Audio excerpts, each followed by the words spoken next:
District reporter Syed मुलाजिम शराजी, RMH Urdu news, Sargodha.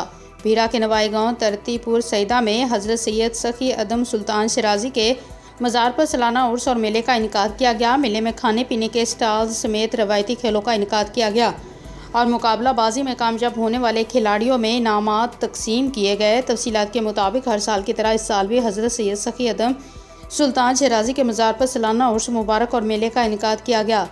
मेले के मुंतज़मीन सैयद मुश्ताक हुसैन शराजी, सैयद ज़ाकर शराजी, सैयद ज़फ़र शराजी। मेले में रंगारंग तकरीबात, महफिल इस्मा का भी एहतमाम किया गया था। मेले में बच्चों के लिए झूले और मुख्तलिफ़ किस्म के स्टॉल, जिसमें बच्चों के खिलौने, गाँव की रवायती मिठाइयाँ, जलेबियाँ, पकौड़े और मशरूबात के स्टॉल लगाए गए और ख़वातीन के लिए चूड़ियों के स्टॉल भी मेले में मौजूद थे। उसके अलावा मेले में सकाफ़ती खेल कबड्डी, कुश्ती, नेज़ाबाजी जैसे खेलों का भी इनेकाद किया गया और मेले में तकरीबात के मेहमान ख़ुसूसी पाकिस्तान PP 72 चौधरी नदीम अफजल चंद थे, जिन्होंने खेलों में हिस्सा लेकर कामयाबी हासिल करने वाले खिलाड़ियों की हौसला अफजाई की और उनमें नकद इनामात तकसीम किए गए। तकरीबात से मेले में शिरकत करने वाले लोगों ने खूब लुत्फ़ उठाया। मेले में इलाके के नौजवान, बच्चे, बूढ़े और ख़वातीन की कसीर तादाद ने शिरकत की।